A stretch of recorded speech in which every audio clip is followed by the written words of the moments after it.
what is the purpose behind fashion shows? Why do people have fashion shows? Why has it become such a big phenomenon?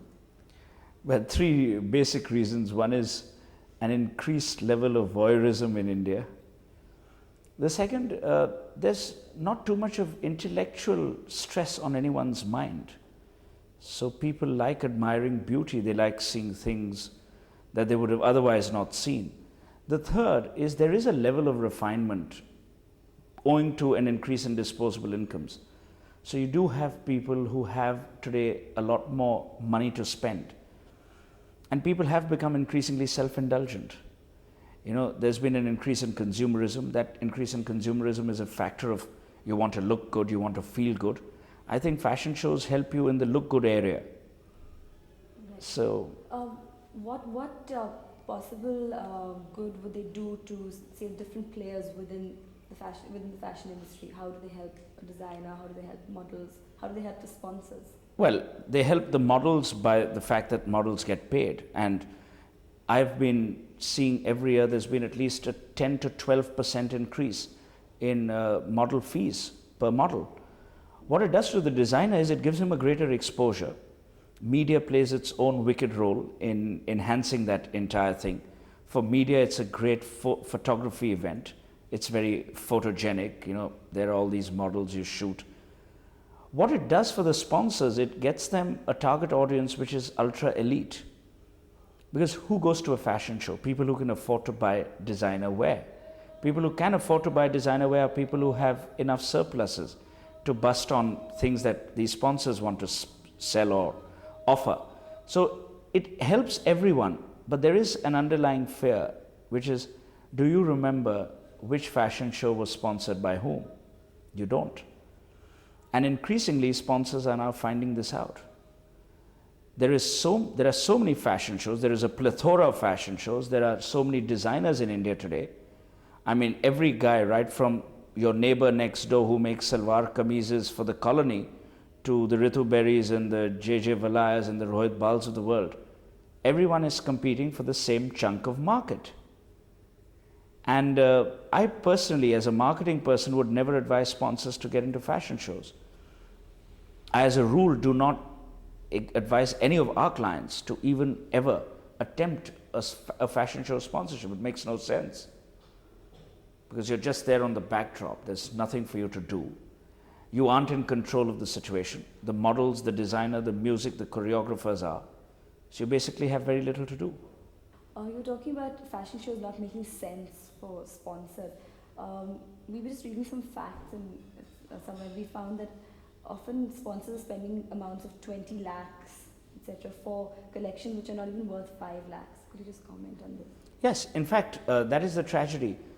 The person who sponsors fashion shows today doesn't understand the cost of the wear that he's sponsoring. It's more that you're sponsoring the designer rather than the collection. The concept of collection wear, you know, summer, autumn, fall, winter, these concepts are absent in India. So you actually have a situation where these things don't make sense. And there's no benchmarking. I mean, how do you benchmark what a particular collection should cost? How do you do that kind of benchmarking? And in the absence of such benchmarking, all your money is unaccountable. It's immeasurable. There's no benchmarking. So with the result that you actually have these sponsors putting in a lot of money, not knowing where the money is going, not knowing why they're putting in that kind of money, not understanding the raison d'etre for the collection, and worse still, not even having control over who the target audience is going to be. Because inevitably, the sponsor sponsors it at a hotel. The hotel has its own unique target audience draw. The person going to La Meridian and the person going to the Oberoi are two different target audiences. And yet you have a J.J. Valaya doing his show at the Meridian, you have someone doing his show at the Taj, you have another person doing the show elsewhere.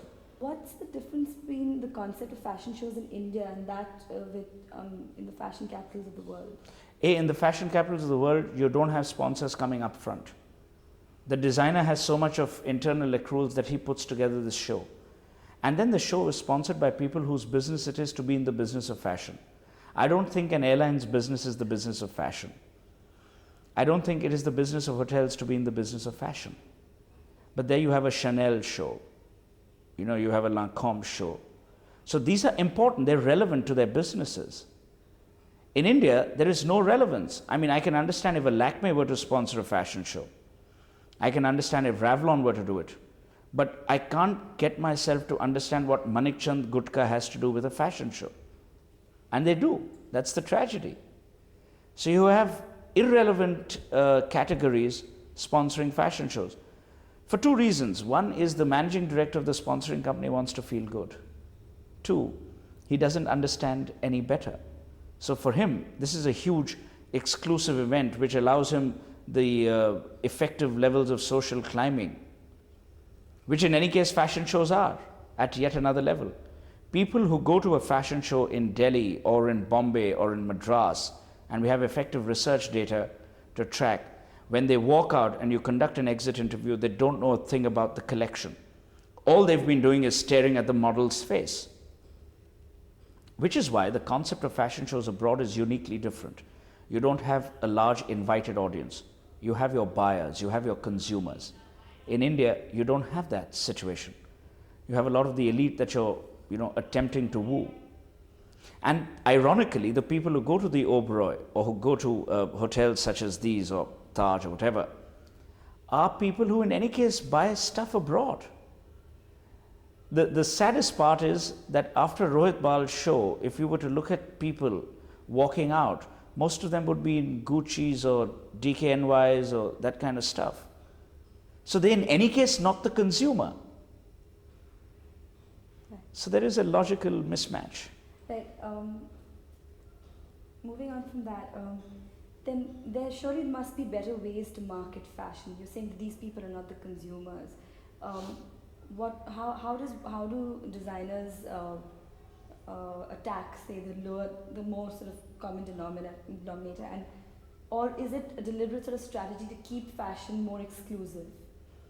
Look, in India, you can't keep fashion exclusive for far too long because the upper echelons that you wish to woo are in any case going to wear foreign brands. It is the upper middle and not the absolute affluent that you should be looking at. You have to have a mix of retail as well as in order to effectively enhance your sales, you've got to have better direct marketing capabilities, which none of these designers has. Each one of them does not understand the concept of retail marketing. So Pret-a-Porter would be a superb way out, but none of them is using it, and whoever is using it for the extras that he or she designs. Now there's a flip side to it. We do not have research data in terms of what our clothing behavioral buying pattern is. We don't know why people buy, when they buy. There's no seasonality. Abroad, the seasonality is linked to climatic changes. In India, it's not. Now, if you look at Bombay, which is actually the fashion capital in terms of exposure and understanding and appreciation, you have almost the same temperate climate all across the year. Abroad, people want to move on from summer to winter or summer to fall to autumn to winter, whatever. So you have these changes. Those dynamics haven't been built into the Indian fashion industry. So the marketing elements, therefore, are almost in a state of a perpetual imbalance because there's no way that you can progress. You don't have the marketing understanding. You don't have consumer data. And you don't understand at what price points you should be selling. But are designers in India sort of satisfied with this, with the way they're sort of selling their products? Yes, because they've benchmarked themselves to a start level of 0. So from a start level of 0 to where they are now, they're doing well. But they're not understanding the accessories business. They're not understanding the business of retailing. They haven't understood the concept of marketing. They haven't understood the concept of customer loyalty or customer retention. I've checked with several people when we were doing a project. I've checked with several people, how many times do you call back your customer? How many times do you ask your customer how the dress is doing? How many times in this country of ours, where you have abysmal laundry facilities, do you check with your clients if they're having some problem with fabric treatment? No, they just don't do it.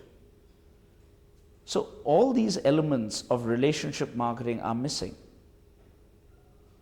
In fact, there's an interesting thing that most fashion wear in India is designed around the Indian wedding. It's fashion wear at trousseau building time rather than fashion wear for regular use. And until you change those dynamics, you're not going to have a vibrant and ebullient industry. You'll have one which will continue to operate in fits and starts. Right. Finally, do you think designers are not doing this as a deliberate sort of strategy to keep the sort of snob value attached to their work? Yeah, I've heard this phrase often enough. I keep asking myself this rhetorical question. What snob value is there in a Ritu Berry, J.J. Valaya, Rohit Bal? There is snob value in DKNY, Gucci, Bulgari, in Cartier. But there's no snob value for these people at the levels at which they're currently operating.